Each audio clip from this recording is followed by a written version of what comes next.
Hello guys, good morning. It's me, your host, Antonio. Shout out sa inyo mga ka-treasure hunter dyan. Medyo matagal-tagal na hindi ako nakapag-post. Ngayon lang. Kasi may ibibigay ako sa iyong free data. Libreng data para sa inyo. Paano makakuha ng malaking isda at saka medyo maliit-liit lang na isda tungkol sa treasure hunting. Ano ba yun, Antonio? Ito yun guys eh. Ito yung super ultra satellite frequency dish type booster locator. Oh, may konting utot pa rin. Ano ba yung data ninyo, mo Antonio? Ito yun guys. Ito yung ginagawa ko na super ultra satellite frequency dish type booster locator. Ngayon, paano ba to? Paano ba to? Kasi ganito lang eh. Ngayon, dito sa ibaba, dito. May mercury dito dyan. Nilalagyan ng mercury. I-flat. So, para magkaroon ng mercury, dapat naka-sealed siya. So, may mercury na dito sa loob. Ilagay ko dito. Tapos ito, dapat may granite. Ito, yung bairan, granite. Ito, handle lang to. So, ngayon, ang mangyari, para magkaroon pa rin ng kunting visa,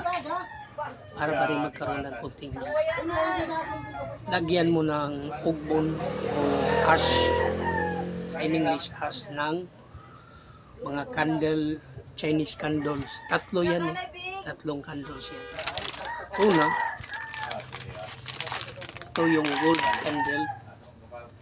Saka, pangalawa, yung red candle ash. Lagyan mo ng red candle ash. Pangatlo, yung black candle ash. Ilalagay mo dito yan. Dito sa tapos takipan. Ngayon, ang mangyari,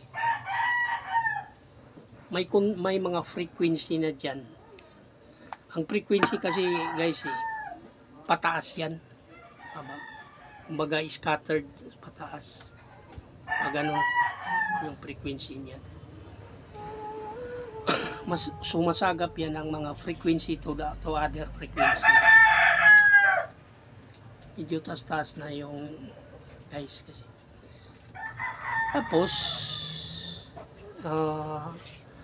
Tapos nito, mayroon pa dyan guys. Ito. Lagyan mo ng satellite dish. Kaya nga sinasabi ko na satellite dish eh. Kaya ang tinatawag ko nga dyan na iniimbento ko na 5.0. Ito guys is 5.0 na. So, super ultra satellite frequency dish type booster locator. Ayun, ang gagawin mo dyan, ilagay mo dito.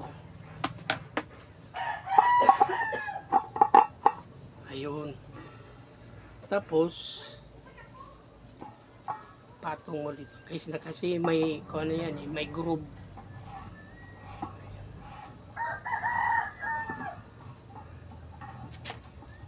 Ayun.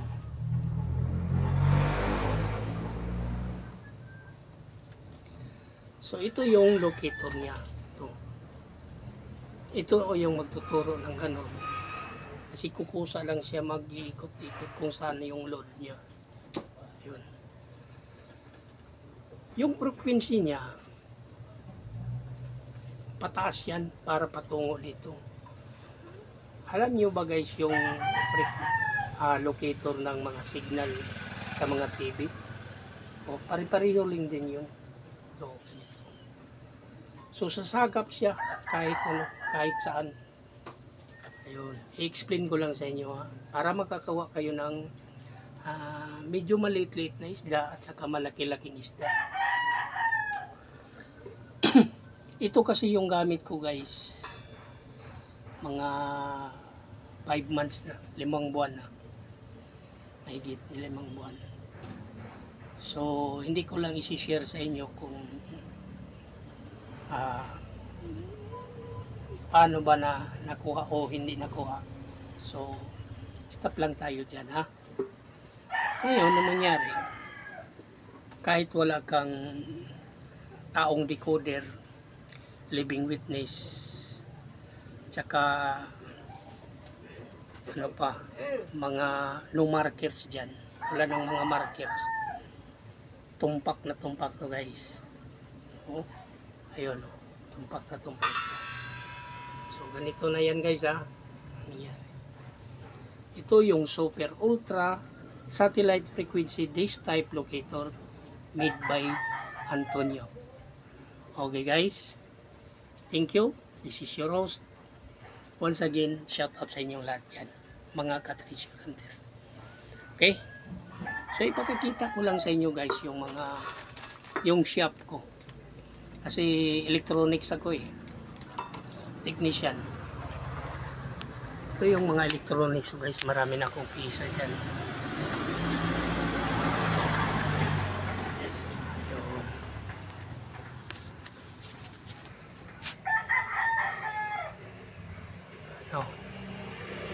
Ito yung shop ko guys. Ito. Ikot natin ha. Okay. Medyo malinaw na. So ito ko. Tayo guys. May sa taas pa. So mga biyaya ko.